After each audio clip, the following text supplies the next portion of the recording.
Welcome back to the Virtues interview series. So I believe that as we engage with stories of virtue, we're going to see more of that in our own lives and in the lives of the people we know. So what happens is you start to see the influence of virtues expanding in your own life, and you also get to appreciate other people more, see their gifts, see their talents, see their virtues, and you'll have better relationships. So today, I'm so happy to bring to you Natalie Kent. And let me just read to you her bio, and then we'll get going with, well, let me just say hi. Hi, Natalie. Hello. Good to have you here, yeah. Hi again. Yeah. So Natalie Kent is she has actually two businesses. She's a soul business coach. We'll get to talk about that a bit.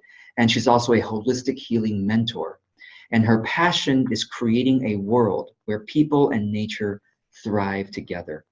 Through her innovative and intuitive approach, Natalie taps deep into the soul blueprint of her clients to help them embody their soul's wisdom and to design their livelihood aligned with the principles of nature.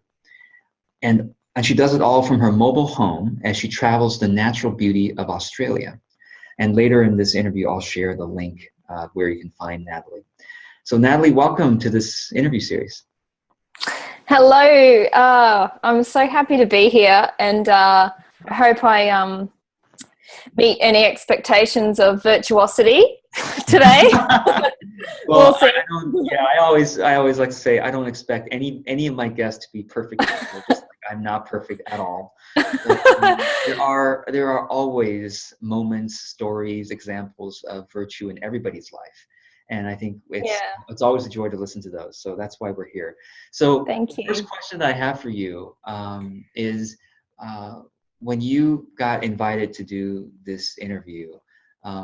How did you feel? What did you think of it? And also, what did you think or feel about the word virtue or the idea of virtue? My first thought was I feel like I'm in kindergarten when it comes to virtues. Yep. And that, virtues seem like this really high ideal that I didn't, I was like, oh, can I even say that I embody or have experienced one virtue and become that virtue at any point in my life? So it was actually a bit of a challenge. And there was only one virtue on the list that really I felt like I could speak to from my own experience. And the rest I'll leave to the very evolved people of this planet. So that was my first thought was, I don't feel very virtuous, but I would love to support this because I love what you're doing here, George. And I believe what you believe, which is that the more we talk about this stuff, the more it grows. So I'm really, thankful that you came up with this idea.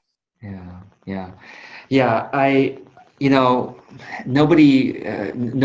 would say this, everybody on this planet is evolved enough to have some virtue in their life. And nobody is evolved enough to have 100% of even any one virtue, I believe. I mean, we always have room to grow, right?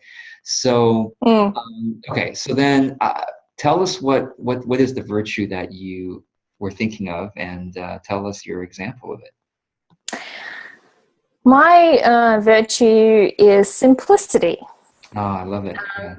Yes, and I've really only in the last 5 to 7 years started to learn what that really means. And to me it means, I guess, living with what's necessary and no more or less.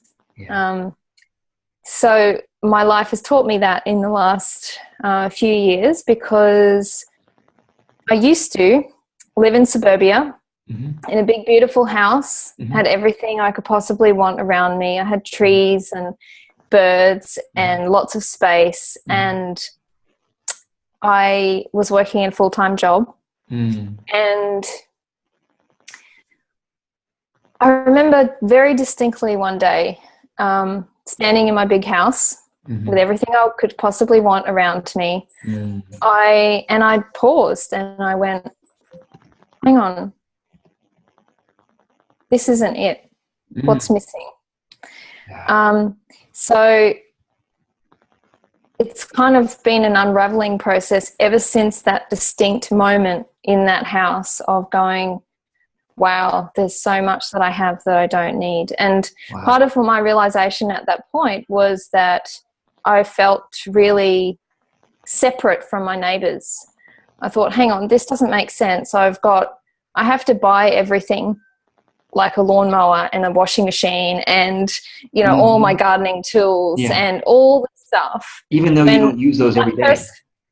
We don't use them every day. That person on my left has the same stuff. Right. The other person on my right has the same stuff. And every person down the street owns the same stuff. Yeah. And I just went, that is so wrong. What is going on here? And it was because of the lack of connection, you know, that I'd only just moved to the neighborhood and I didn't have an established relationship with those people, because I'm sure if I asked, I could borrow their lawnmower. In fact, that happened a couple of times. But there was this moment of, wow, this isn't what life is meant to be. I need to find some other way. So what happened from that point was I ended up selling and giving away most of my stuff. Wow. And putting a very small amount in storage. And my partner and I decided to live in a motorhome. Yeah. Wow. And downsize everything. Oh my God. And now we live with very, very little that we carry around with us. And you travel lightly. It travel lightly, and it's opened my eyes to how little we actually need to live well. And that I had so much excess stuff that I thought I needed that was actually a burden in the end, because when I'd come home and see all my stuff in storage, I'd go, oh, well, I don't need this and I don't need that, and it just put it all in perspective. So yes, that's my story in a nutshell. How many years ago was this that you started the motorhome? About 3 years ago. Yeah. Wow. So I've virtually been traveling full time since then, and I run my business as I travel. Yeah. And I couldn't go back to owning that much stuff. In fact, my dream is, when I do settle one day, is to live in a tiny home. So yes. that would sit me down to the ground. Before we talk about the tiny home thing, but you right now are house sitting, and I want to say that because those who are watching the video can see that the background is not a mobile home. Yes. Yeah. So around Christmas time, we house sit because it's pretty crazy anywhere else you go, any tourist spot. Yes. Normally we live in a much probably a 2x4 sort of space, pretty small, but I spend most of my time outside, so it's not. Yeah. I don't feel confined unless it's really bad weather for days, and then I start to go a bit crazy. Yeah.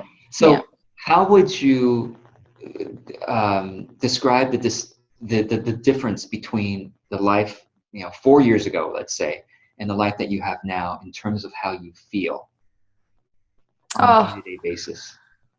I can't begin to express the freedom for a start, and it's not necessarily what people would think. It's not the freedom of being able to move around all the time or not have to go to a 9-to-5 job necessarily.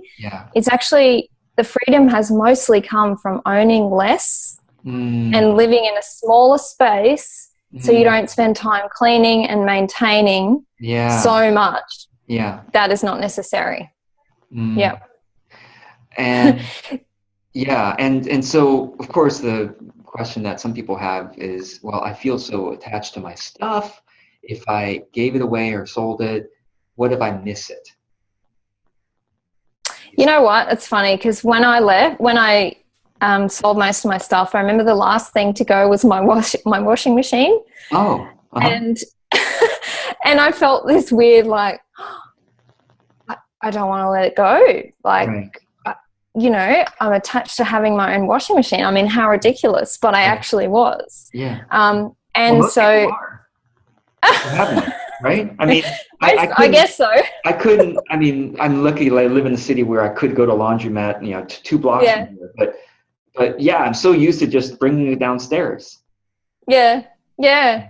Well, that's it. It's convenience, Yeah. and it's also ownership too, because you like to know it's your own space, That's your right. own Yeah, possession. you can use it anytime you want. Yes. Only you are using it. So, Yes. yeah, things like that, practical things. But of course, I've never thought of it since, never missed it once I let it go. So there were lots of things like that where I struggled at the time to let it go. Oh, do I want to let that go? But once it's gone, not one thing have I looked back and gone, oh, I wish I had that thing. Right. Right. Yeah. That's interesting, because I think most people would think if I made a simpler lifestyle, I would have to figure out how to replace how I used to use this thing or how I used to use that. Mm. But I think what I'm learning from what your story is that a lot of times the things you use on a regular basis, once you completely simplify, you might find that you were doing things you didn't need to do. Not, of course, washing clothes. I'm sure you found a different way of doing that. But there's a lot of things that we use regularly. Like once we stop using it and start focusing on, and that's what I want to talk about next, is start stewarding our. I mean, the time the time and energy that used to go towards certain activities are now going to other activities, that we find that it fills that part of our life with more meaning and more color and more fulfillment than the activities we used to do. So Yes. how are you filling the time that you used to spend in suburban activities? Oh, well, most of it is spent in nature and just either bushwalking or sitting by a stream or going exploring. I go walkabout a lot, where I just take my shoes off and just wander for hours in the bush or where in the mountains, wherever I am. That sounds like so unhealthy. So you don't watch Netflix all the time, and you don't go to malls? How do you? Wow. Oh, yeah, good old Netflix, hey? Yeah. But yeah, it's so a lot of my time has gone into that, and Mm, what it's shown me is that, being in nature, I don't have to own anything. It's mm, it's there for me, and it's thriving, and I get to live there. mhm, But I don't own it, and I don't own the place that I'm parked either necessarily. mm, So it's been a hugely enriching experience in terms of the time saved going to other things, mm. and nature time in general just brings so much tranquility to your life and slows you right down, because you become aware of earth time, which is what I call how slow things actually grow and change. Yeah. So it has an effect on your whole being and physical body in terms of slowing you down, and everything becomes simpler in that way too. Like boiling the jug takes longer if you have to start a fire, or you have to use gas, or you if you don't have unlimited water, then you have to wash up differently, and so things take longer. And that absolutely has had a profound effect on me, because it slowed my whole system down and allowed me to appreciate things like washing up. Yes. It's not this horrible chore that I have to do with a whole list of other chores now. Right. Wow. So what I'm thinking of is sort of the virtue of mindfulness, even though you didn't mention that, I think has been built into this new life of yours, almost by force. Yeah. In a good way. And this idea of experiencing more of what you call earth time, or the slowness of how everything changes, I think is so profound, because our society over the past 100 years has increasingly had this mandate that things must get faster and faster. Things, activities, communications, desires must be fulfilled more instantaneously. than before. And so, in a sense, we also look at our own development and evolution, and we say we must change. We must become a better person, like that. Yeah. And also our society must have a revolution from this kind of governance to that kind of governance now. It has to happen now, rather than having this sense of, it could take a couple hundred years. Yeah. Because things have always, if we look at, well, let's look at our lives, we are certainly different versus 10 years ago. Certainly. And if you look at our society, we are certainly different than 1,000 years ago. Certainly more, progressive, more diverse, quote unquote, more, and tolerant of one another, more accepting of people of all kinds. And so it's like this earth time, it's so profound because I've recently been listening to some spiritual messages from like near-death experience, things like that. And one of the messages from the beyond, you might say, is that, you know what? Things are going in the right direction, but you often cannot even see it in your own lifetime. I mean, nowadays we can, but it's like, you expect to see the utopia happen in your lifetime. Yeah. Because, from the point of view of spirit, it's eons. You have eons. And so why are you so, it's taken, tens of billions of years for the universe to develop, 13 billion years. And then you're expecting your society to change in 10 years even? Ridiculous. Yeah.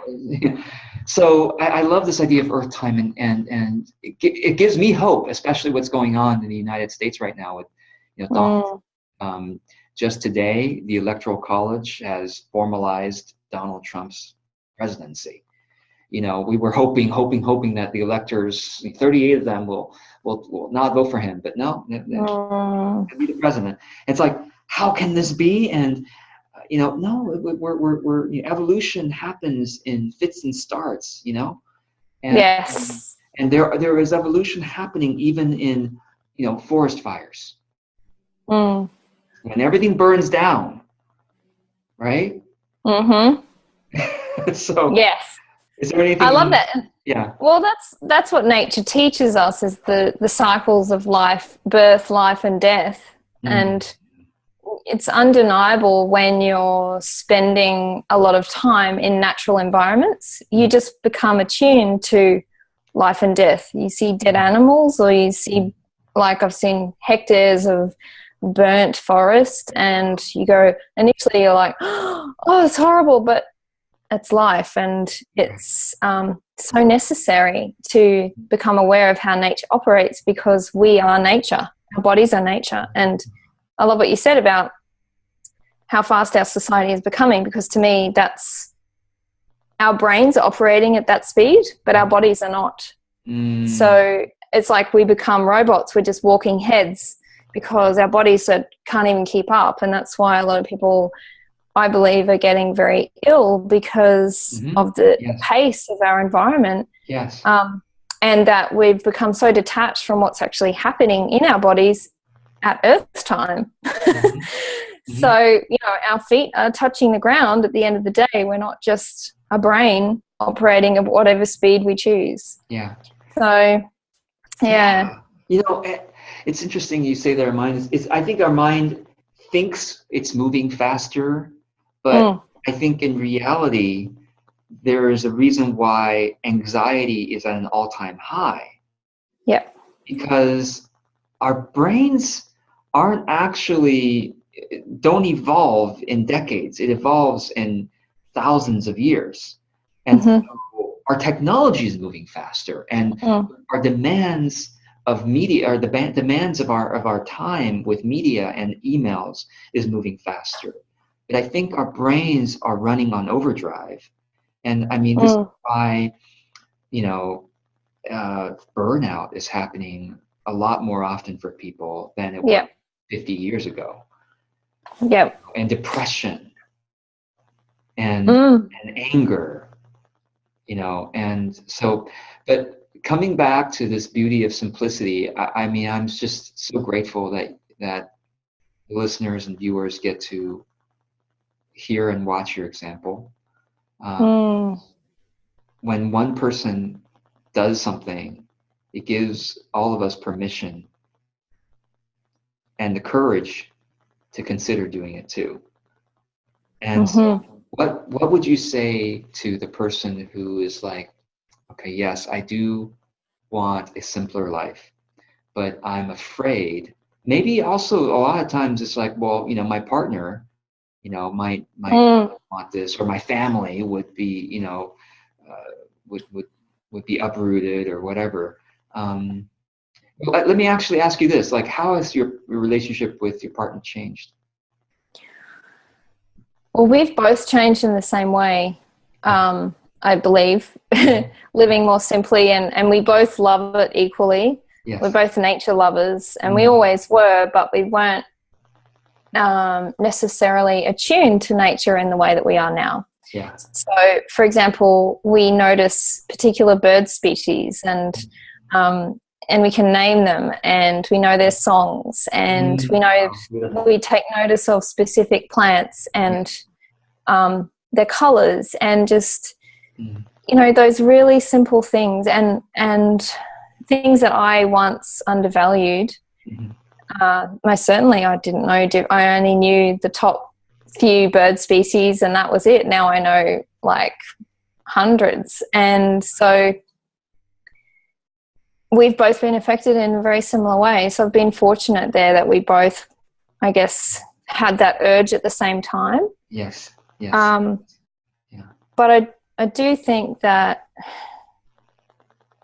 if there's only one of you in a partnership or a family that feels this way, it's really important for you to act on it in whatever way you can, and you might inspire other people. And we get comments all the time about how we live and what we must do all day. Like, what do you do all day when you're not working? I mean, you don't have internet sometimes, and you don't have people around, and you don't have this. Yeah. So it does. Mindfulness.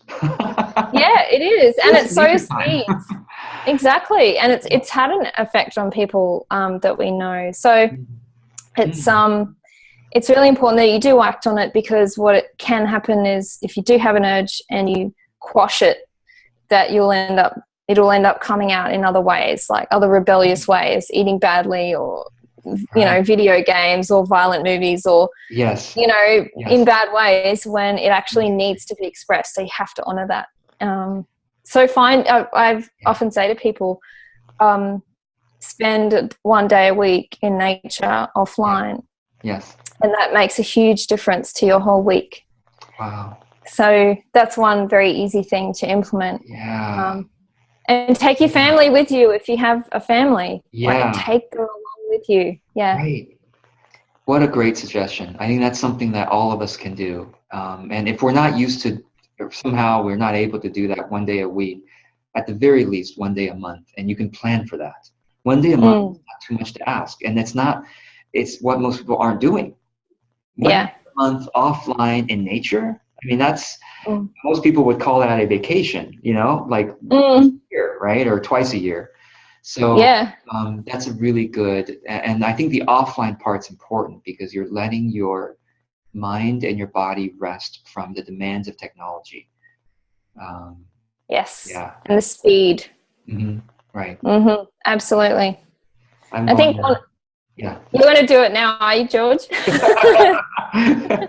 guys Woo! One convert. I think one of the most surprising things to me about living this way is it's almost reverse psychology in the way it's worked. The less I own, the more abundant I feel. Wow.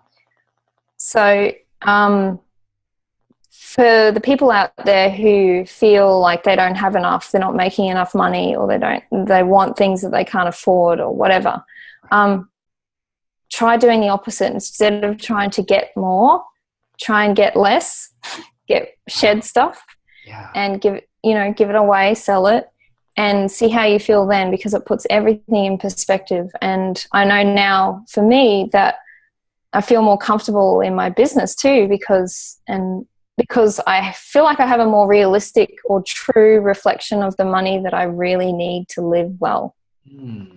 Yeah. Yeah. Wow. Say more about this. I mean, what you just said is counterintuitive, and it is countercultural to, well, the messaging that's out there that to feel okay, you need to have more stuff. Feel successful, you need to have more money.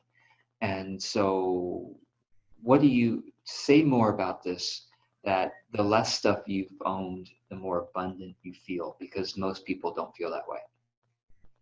Yeah.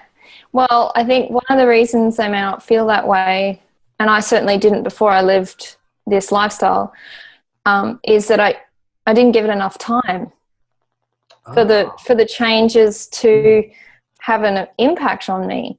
So, you know, I've been doing this for a few years now, but it probably took 6 months to get in a groove and to actually start to open up to what abundance really is, not what we've been told it is. So I think time is a huge thing, and most people, because they can't take 6 months off or away from their current lifestyle, that's maybe where they get pulled back in. Right. But it can happen incrementally, and certainly I took 6 months to get rid of my stuff. It didn't happen overnight. It was like cycle after cycle after cycle. Yeah. But it's almost like the more, and you can do this if you can't, you know, change your lifestyle that drastically.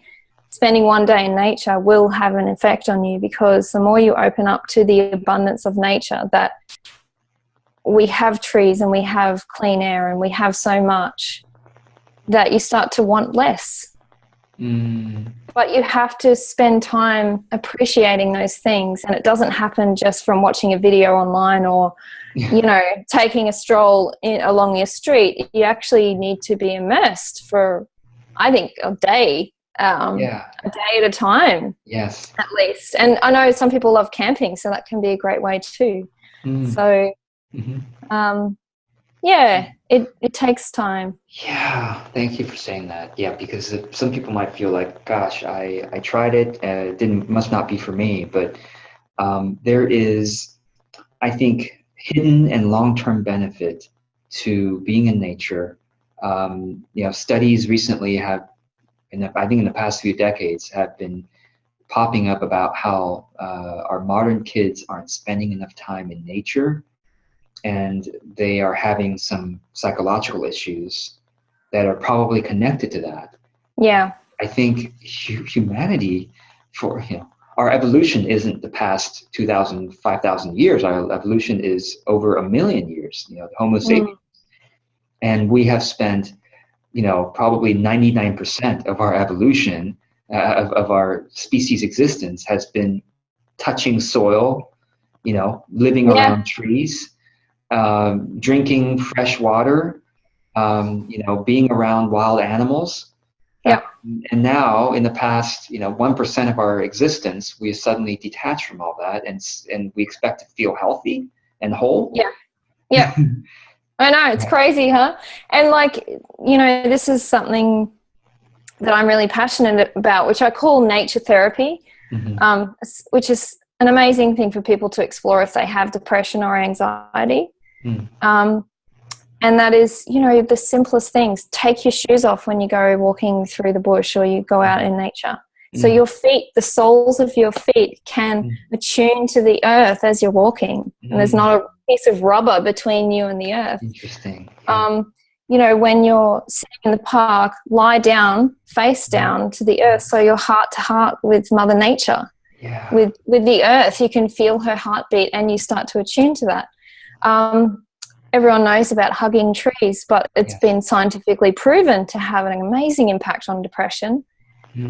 And you can feel it as soon as you hug a tree. It does something to you. It's inexplicable. And it takes longer than 10 seconds, right? Well, 10's better than none, put it that way. But you don't have to have a love affair with the tree. You know, you don't have to be there for hours. But, you know, like a minute would be good. Yeah, Yeah. definitely. Another guest of the show, Tomar, whom we both know and love, she talks about how she sits with her back to the tree, Mm. journals, or just even just think, or just not think, just be. Yeah, That makes a difference too. Um, absolutely. what about being on a beach in sand? Does that qualify?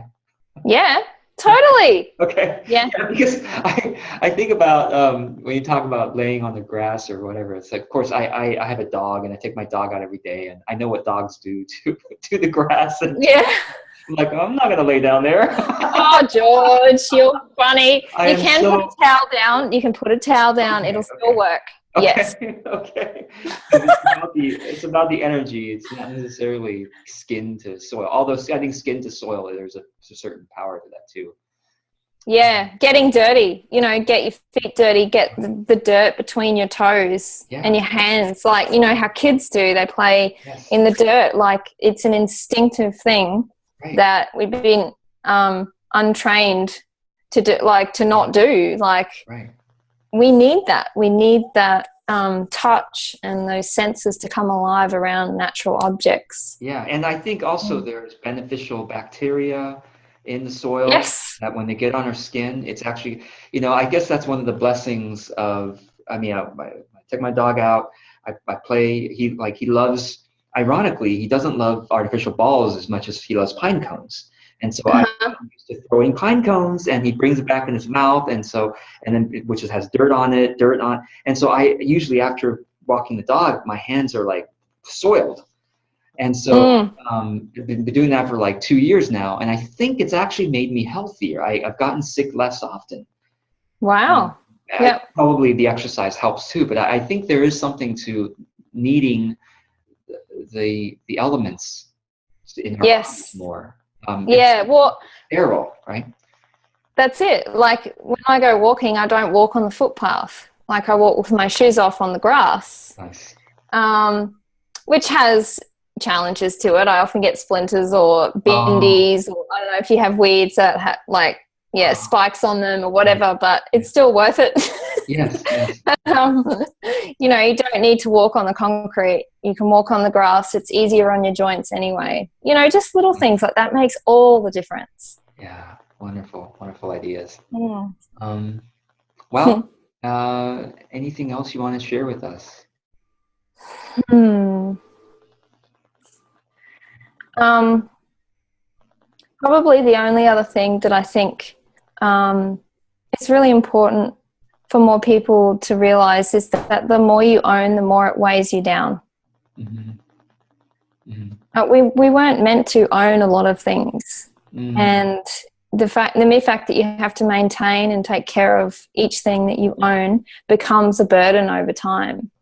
And it might not consciously feel like a burden, but energetically you've given energy to that object. And when you no longer own that object, you have new energy to play with, to do something with. Interesting.